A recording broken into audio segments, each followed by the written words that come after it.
Hola a todos.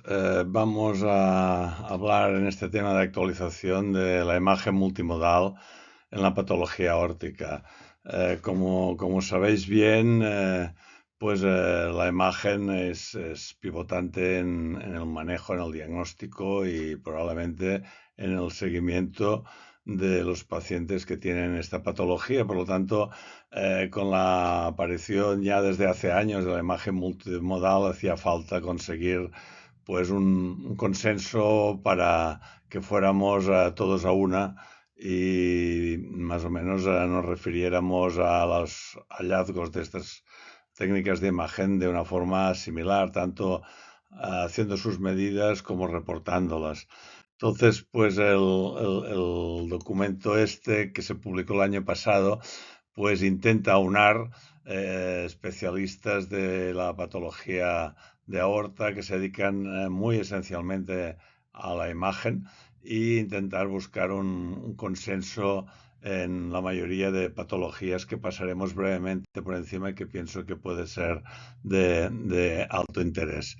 Obviamente uno de los aspectos fundamentales es enfocar la globalidad de la imagen en que, empezando por la ecocardiografía, que sin duda es la técnica que tenemos más al día a día, más al abasto, se ha convertido ya casi en una rutina, pues empezar por remarcar que la ecocardiografía no es ajena a la aorta, que podemos ver tanto en la ventana paraesternal como subiendo un poco más podemos observar la parte media, podemos ver si la válvula aórtica es bicúspide o tricúspide, vemos el arco al colocar el transductor en el hueco supraesternal, podemos ver parte de la aorta descendente torácica, aunque asumo las limitaciones si hacemos una pical dos cámaras y vemos que por detrás pasa la aorta descendente y sin duda si bajamos el diafragma por subxifoideo y bajando hacia abajo veremos la aorta abdominal. Por lo tanto, la eco, no en todos los pacientes, entiendo que pacientes con mala ventana, enfisematosos, pectus excavatum o pacientes obesos puede ser más complicado, pero muy a menudo nos permite ver la aorta. Ya comentaremos qué hemos de valorar más o menos. Sin duda, la eco que nos ayuda en la parte proximal nos da una información que es muy relevante en ver cómo si hay insuficiencia aórtica, si el ventrículo está dilatado o no. En el eco transesofágico, pues nos permitirá mejor acercarnos a la aorta descendente, sobre todo en el aspecto pues de arteriosclerosis, disección, etcétera, etcétera, pero también en la raíz de aorta si pensamos en reparaciones, etcétera, etcétera. Sabemos que el TAC es la técnica por excelencia. ¿Por qué? Porque es submilimétrica, tiene una definición submilimétrica, te permite ver toda la aorta, te permite ver más allá de la aorta. Puedes hacer reconstrucciones en bone rendering que te permite ver como si fuera una angiografía. Por lo tanto, bueno, sin duda es una gran técnica para la patología aórtica. Yo diría que es la técnica reina, ¿no? Por otra parte, puedes hasta analizar si queremos la distensibilidad, viendo el diámetro, el área en diástole, en sístole y por la presión arterial. Es decir, da mucho juego la tomografía. Eh, la tomografía con PET pues te ayuda sobre todo en temas inflamatorios como ortitis, infecciones y tal. Y ya hablaremos también en extensión pues la resonancia magnética, que aquí se ha puesto un 4 de flow, pero sabéis que sin llegar al 4 de flow tiene también mucha importancia como ya comentaremos.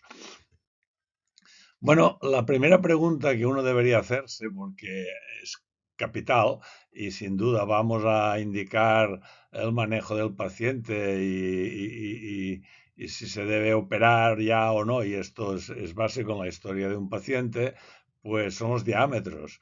Ver si qué diámetro tiene de base, ver si progresa y ver si hemos llegado al punto de corte donde debería indicarse la cirugía. Por lo tanto, a ponernos de acuerdo en los diámetros es básico. Bueno, remarcar que hemos de medir los diámetros por eco, como ya hemos comentado, y sabemos bien clásicamente de primer eco a primer eco, porque así nos ahorramos un falso engrosamiento que tiene la pared de la aorta respecto al TAC o la resonancia magnética. y no infraestimamos ni sobreestimamos incluyendo la pared, sino de primer eco, y sí puede ser en los tres niveles, en la raíz, en la unión sinotubular, en la aorta ascendente. Evidentemente, ver que podemos analizar también parte de la aorta ascendente dependiendo de cada paciente y que si utilizamos un eco 3D, pues podemos intentar ver si podemos medir los diámetros ortogonales, porque hay un porcentaje de pacientes que tienen la raíz no circular, sino más bien ovoide o un diámetro mayor y otro menor. Bueno, por TAC y resonancia hemos visto que lo que más concuerda con este tipo de enfoque es medir los diámetros de borde interno a borde interno, si descartamos trombosis, si descartamos arteriosclerosis, etcétera, etcétera. La pared de la aorta es muy difícil de medir su grosor, entonces pues es suficiente con medir si no hay patología de pared, pues diámetro interno a diámetro interno, y hemos visto que probablemente lo más adecuado es medir a nivel de las comisuras. Hay de las comisuras, perdón, de los senos. Senos, los tres senos, la medida del diámetro entre los tres senos, aunque hay otro valor que a veces no está entre los senos, sino que es el diámetro máximo, que puede ser no representar la mitad, el seno, la mitad del seno, el punto medio del seno, a punto medio del seno, sino que es más anárquico y esta puede ser el diámetro mayor, como ya comentaremos.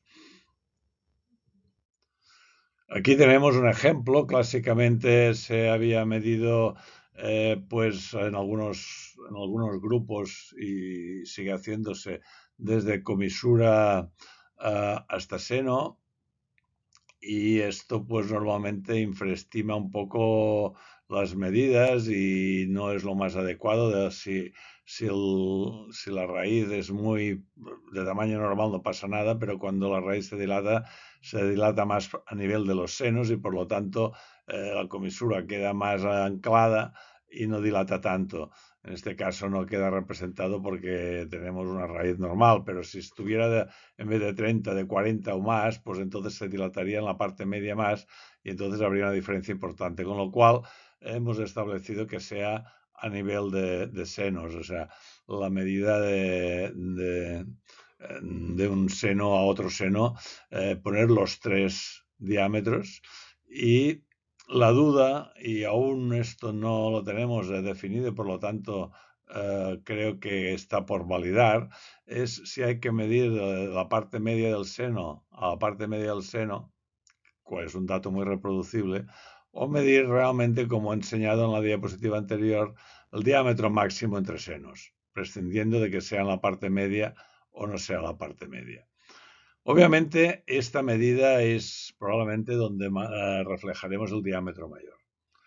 La duda que tenemos es si estas medidas son igual de reproducibles que cuando vamos al punto medio, punto medio. Por lo tanto, yo creo que lo más aconsejable, mientras no tengamos más información, es de alguna forma decir los diámetros de punto medio a punto medio y el diámetro máximo que puede corresponder o no a uno de ellos, sino al que encontremos como diámetro máximo, que normalmente variará 1 o 2 milímetros o no variará, pero esto es mi consejo, es poner los tres diámetros de punto medio del seno a punto medio del seno y el diámetro máximo en la raíz. Cuando hacemos eco es importante, porque este es un error repetitivo, no quedarnos con esta imagen donde vemos que la aorta va creciendo y no sabemos nada más. Hemos de subir el transductor como mínimo 1 o 2 espacios y entonces pues veremos realmente cuál es la aorta máxima, porque puede ser muy superior a lo que nos imaginamos. Aquí hay pacientes que por el tórax que tiene vemos casi toda hasta el nivel de la pulmonar o más, pero muchos pacientes no. Y entonces hemos de subir el transductor en el mismo par external longitudinal, en decúbito lateral izquierdo, 1 o 2 espacios. Bueno, ya hemos comentado las medidas por TAC o por resonancia magnética. Fijaros aquí los ejemplos, por ejemplo, en pacientes con bicúspide, esto es muy prevalente que haya unos diámetros que no sean iguales, por lo tanto que no sea una circunferencia y tenemos que reportarlos todos. Si no tenemos RAFE, realmente hay una simetría muy importante y hay que reportar los dos, pero nos valdrá el máximo, también es importante reportar el mínimo. Y cuando tenemos un paciente, sobre todo cuando hay fusión de la coronárica derecha con la no coronárica, la apertura vertical, casi un 40% tiene una simetría en la raíz que supera los 5 milímetros. 40% que supera los 5 milímetros. Si nosotros tenemos este paciente, decimos que tiene 44 milímetros la raíz, si no sospechamos que si es una bicúspide y que puede tener una simetría en la raíz de la aorta, sobre todo si es esta fusión derecha no coronárica, pues entonces se nos escapará el diámetro de 52. Sí que tendrá este 44 que vemos aquí, pero este 52 no lo hemos visto por eco. Y utilizar el parasternal transversal alto, la resolución lateral y la forma de embudo que tiene la raíz no permite hacer una medida suficientemente reproducible, por lo cual el consejo es vamos a la multimodalidad cuando tengamos sobre todo pacientes con bicúspides, esencialmente sin RAFE o con fusión derecha-izquierda o de alguna forma pues tengamos patología aórtica genética. En estos casos aún más proclives, aunque en cualquier caso pienso que vale la pena de realizarlo cuando la aorta ya pasa de 42 milímetros para tener un registro basal. Se remarca mucho, lógicamente, fuera ya de la raíz de que hemos de tener una doble oblicuidad en las medidas para hacer la medida más exacta y entonces pues hacer esta doble oblicuidad porque fijaros que la medida correcta aquí está en amarillo, no es esta medida en rojo que está oblicua y que medirá 3 o 4 milímetros más que la real. Por lo tanto, esto es muy importante de hacer en toda la aorta la medida de la doble oblicuidad. Nunca cortes axiales porque si la aorta no baja vertical o no sube vertical, vamos a sobredimensionar su tamaño. Bueno, otro apartado de estas recomendaciones están en los valores normales. Hay bastantes estudios, muchos de eco, sobre todo en aorta ascendente, pero también de TAC y resonancia han ido saliendo, donde nos dan un rango de valores normales y como concepto, bueno, es posible que esto tenga una poca trascendencia a afinar, pero y así con valor normal diríamos que para una persona de un tamaño más o menos pues de más de 1,75 m, entre 1,75 m y 1,90 m, pues igual una aorta de más de 40 ya implica el corte. 40 es el máximo lo que asumiríamos como normal, pero esto en unas mujeres que tienden a ser más bajas, pues diríamos que es 34. Si indexamos por superficie corporal, más o menos da que 22 milímetros por metro cuadrado es uno de los valores que ya marcan la dilatación respecto a un tamaño normal, en el rango alto, pero normal. 22 ya no es normal. Clásicamente se aceptaba 21, pero los últimos estudios marcan más que es 22. Obviamente hemos de tener en cuenta con la edad, cada década la aorta con tamaño normal crece 1 milímetro, por lo tanto dependerá de la población, sea joven o mayor, pues entre los 20 y los 70 años hay 5 milímetros de diferencia. Quiere decir, cada década se crece 1 milímetro la aorta y obviamente pues la idea es indexarlo por superficie corporal o últimamente, como ya hemos comentado en otras charlas y lo enfocaremos también en futuro, pues indexarlo por la talla que es más estable y no varía tanto con el peso que implica la superficie corporal. Pero en todo caso, por el tamaño corporal es importante indexarlo. De ahí salen unos valores normales, donde como toda curva de Gauss tienen sus valores que corresponden al punto medio o desviaciones estándar. Dos desviaciones estándar por arriba o por abajo implica un 95%, que es lo que se considera normal. 5% residual en cada punta implica de que probablemente pues ya no lo podamos considerar como normal y es esto lo que se llama Z-score, que son dos desviaciones estándar y entonces pues dos Z-score implica que ya nos vamos del valor normal y estamos asumiendo que la aorta está dilatada. En esto veréis que en todas las calculadoras pues te piden edad, sexo, peso, talla, esto tiene en consideración pues la normalidad de la aorta. Bueno, pues la aorta dilatada cuando no rompe la normalidad, pues por arriba es que está dilatada, por lo tanto ya lo hemos definido. Aquí en este punto queremos remarcar la tendencia que algunos grupos tienen un poco la sensación de confundir aorta dilatada con aneurisma. Entonces lo único que hacen a veces es asustar un poco a los pacientes y les dicen que tienen aneurisma de aorta igual que una aorta de 41 o 42 o por ahí. Yo creo que aneurismas son dos desviaciones estándar por encima de la media. Si esto lo correspondemos en aorta ascendente, se puede decir que sería 60 milímetros y por lo tanto todos los pacientes estarían operados. Digamos que para la aorta ascendente podríamos utilizar el término de aneurisma esencialmente si pasa de 45 milímetros. Aunque una tendencia habitual para no generar tensión y asustar al paciente, pues es decir, aorta ascendente dilatada de 44, 48, 46 milímetros. Y la palabra aneurisma dejarlo un poco de lado para no generar más presión psicológica muchas veces. Y bueno, de alguna forma también aquí queremos remarcar que en la dilatación de aorta tener en consideración que hay una variabilidad en las medidas, que esta variabilidad en las medidas pues normalmente puede cubrir 2 milímetros, que en aorta, en ecocardiografía son 3 milímetros, quizás el TAC es la que pasa de 1 milímetro y medio como máximo la variabilidad, pero el eco puede ser hasta 3 milímetros.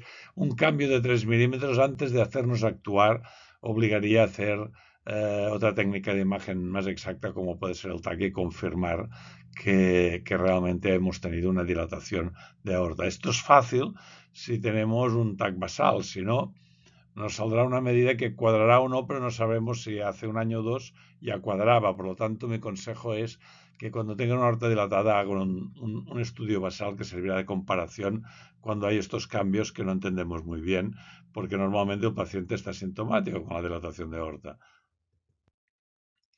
Bueno, respecto al síndrome aórtico agudo, pues el documento lo que intenta remarcar sobre todo el papel que debe tener la eco transtorácica en urgencias, no un eco convencional de media hora, sino un eco de 5 o 10 minutos máximo, 5 minutos. Es un ecofocus, es un eco focalizado a decir, el paciente tiene dolor torácico, vale, sospecho cardiopatía isquémica, tiene derrame pericárdico, tiene presiones altas de la pulmonar o IT severa con velocidades altas o no, tiene insuficiencia aórtica aguda, veo un flap en la raíz de aorta, una aorta ascendente o una aorta abdominal. Todo esto es lo que deberíamos ir focalizados y si lo vemos, pues cambiamos en 5 minutos la estrategia de diagnóstico. Si no lo vemos, no cambiamos nada porque puede pasar desapercibido, pero una disección que afecta a tipo A, que afecta a la raíz de aorta o la aorta ascendente proximal, se diagnostica entre el 75 y el 80% de las veces. Esto no debe despreciarse, es muy importante. Si no lo vemos, no lo vemos. Pero depende de la seguridad con que lo veamos, pues igual ya podemos hasta tal punto, si estamos en un hospital de comarcal, enviarlo rápidamente al hospital referencial con cirugía, o si estamos en un hospital con cirugía, avisar ya al cirujano y decir, vamos arriba, hacemos transesofágico, ya lo comentaré, o hacemos un TAC, depende de las circunstancias y de la situación hemodinámica. Hagamos fácilmente en urgencias el ecofocus para cualquier cosa, pero para la disnea, sobre todo en sospecha de dolor torácico y en pacientes con sospecha también de disección de aorta.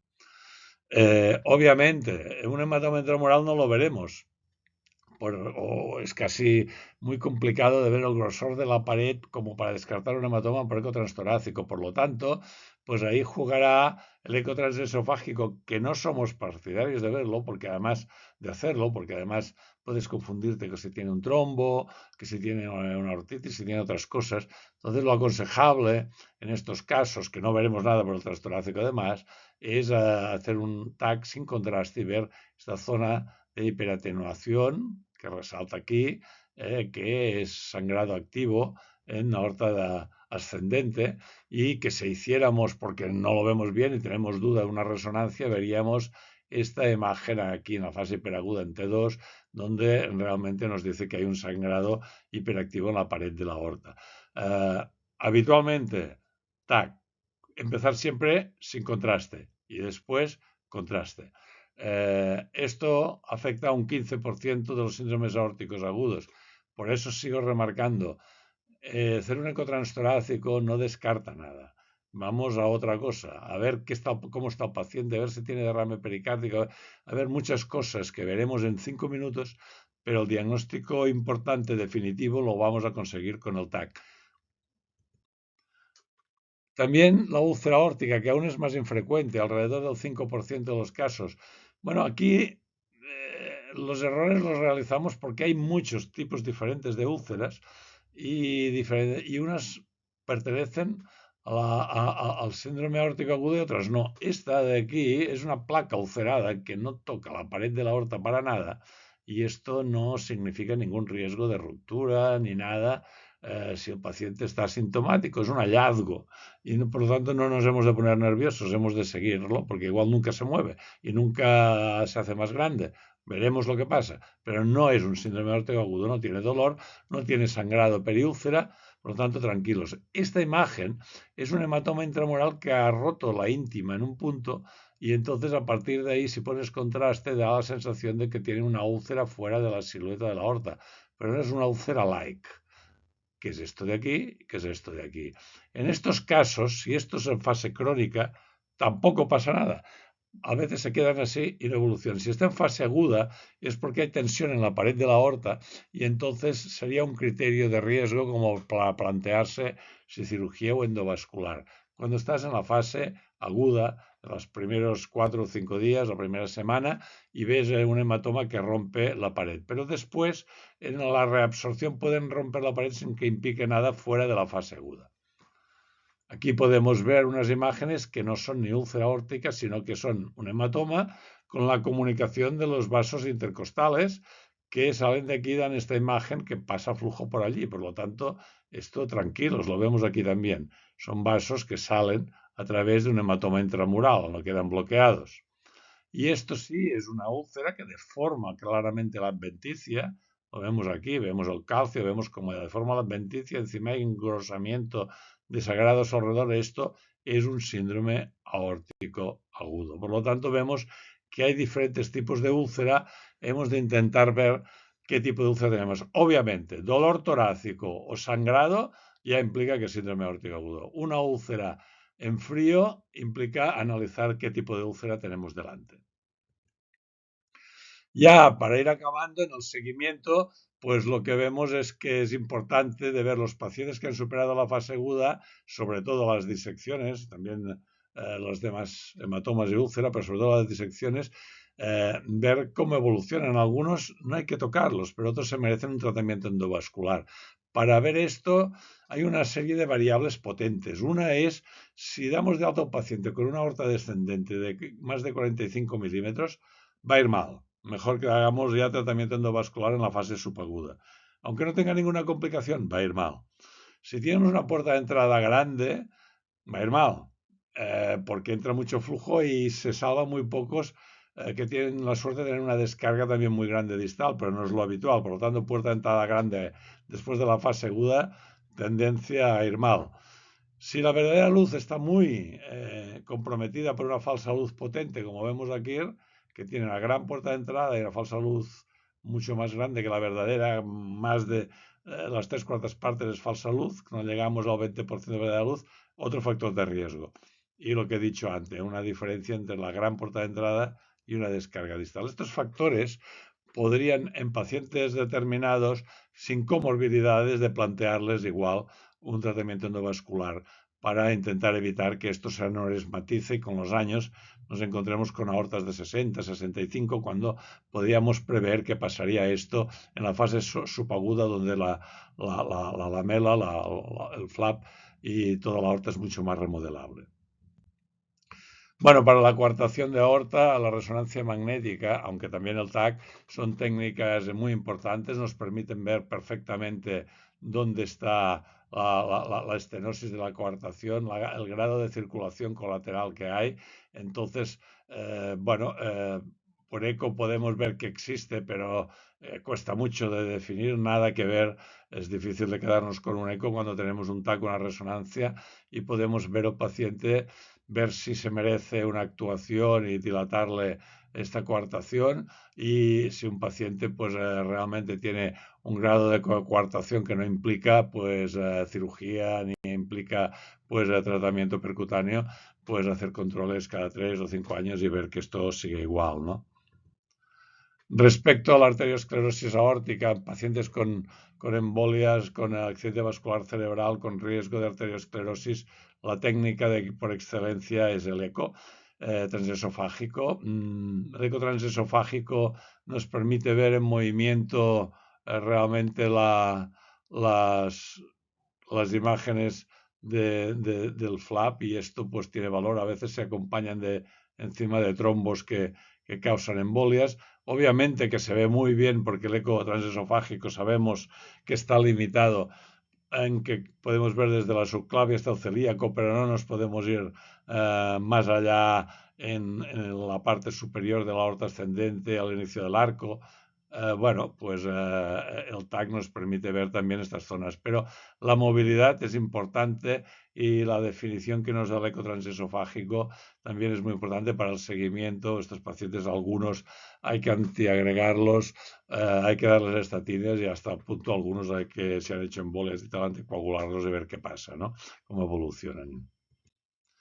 Bueno, ya para acabar, pues en las situaciones de inflamación o infección, la técnica por excelencia pues es el PET-TAC. El PET-TAC nos permite ver el metabolismo de la aorta, podemos ver en qué zonas de la aorta pues está captando, y por lo tanto, y ver si el tratamiento que le damos al paciente condiciona la disminución de la captación, y esto nos monitoriza un poco si es una ortitis, pues yo qué sé, pues con tratamiento de corticoides, etcétera, inmunosupresores, o con antibióticos si es una infección, nos permite ver, aunque no es blanco-negro, sino que es una evolución progresiva, cómo va el proceso inflamatorio de la aorta. Por lo tanto, sin duda, es una técnica fundamental para este tipo de patologías.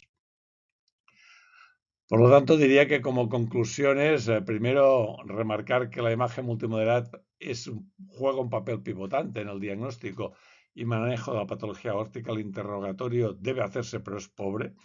Tomar la presión arterial y el interrogatorio acabas pronto, pero lo que te dice cómo está el paciente y qué has de hacer con el paciente son las técnicas de imagen. Por lo tanto, quizás es la patología donde las técnicas de imagen son más fundamentales. Dado que el diámetro máximo es el parámetro fundamental para decidir qué hacemos con el paciente, porque las guías ponen 45, 50, 52, 55, cuando jugamos tan fuerte para los diámetros, y los que hacemos imagen sabemos lo variables que pueden llegar a ser, depende de cómo midamos, intentemos seguir las normas y las recomendaciones y especificarlo en los reports para que exista una buena reproducibilidad en el seguimiento y en la indicación de cirugía, y no se tome una indicación de cirugía, la decisión de operar un paciente cuando realmente ha sido un error de medida. Intentemos, si hay dudas, ir a las pruebas y remedirlo antes de indicar una cirugía porque nos salen 5 milímetros de diferente, porque no lo hemos hecho igual, o lo hemos hecho con técnicas diferentes, o lo hemos hecho con proyecciones diferentes. Ser cautos y saber estas limitaciones. En el síndrome aórtico agudo, la combinación de TAC y eco transtorácico es la mejor estrategia. El TAC nos permite ver toda la aorta. Un radiólogo medio puede valorar muy bien la patología de la aorta sin que necesite ser un gran experto. El eco transtorácico, bueno, muy a menudo nos permite ver el flap en la raíz de aorta o en el arco o en la aorta abdominal, pero si no, también podemos ver si hay derrame pericárdico, también podemos ver si hay insuficiencia aórtica severa, también podemos ver la función ventricular. Es decir, no debe ser una técnica rápida, pero debe hacerse en urgencias habitualmente, o deberían todos los que hacen guardia poder tener un nivel mínimo como para acceder a esta información. Y esta combinación es la mejor. La ET la hemos retrasado, no la hemos puesto como una técnica diagnóstica. Creemos que el paciente muy a menudo está inestable hemodinámicamente y un ET le puede subir la presión y sería un problema grave. Frecuentemente no están 24 horas localizables los expertos en ecocardiografía en urgencias.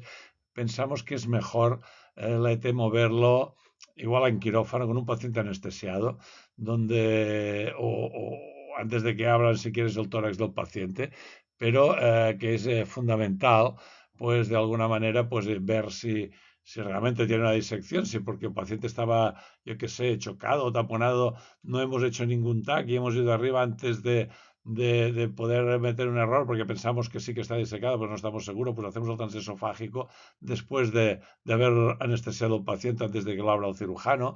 Pero también, aparte de confirmar la disección, podemos ver si dónde está la puerta de entrada y si la vemos la puerta de entrada que es proximal o está en el arco, pues esto puede ayudar a la técnica quirúrgica, ver la insuficiencia aórtica, si es reparable o no. Es decir, el ET tiene mucha información para responder preguntas concretas, no tanto para utilizarlo como una herramienta diagnóstica de primer orden. Y en el intraoperatorio sería importante. Y en esto pues vamos a tener que forzar también no solo a los cardiólogos, sino a los anestesistas para que aprendan un rodaje en estas cosas. Y bueno, finalmente remarcar que las técnicas, todas ellas tienen fortalezas y limitaciones, y que debemos conocerlas y todas ellas pueden tener un valor diferente dependiendo del escenario clínico en que las apliquemos para cada paciente. Entonces, lo que es fundamental en este documento es remarcar las posibles ventajas, los posibles errores y que cada uno de nosotros sepa aplicarlos para mejorar el diagnóstico, el manejo y el seguimiento de esta patología aórtica. Muchas gracias.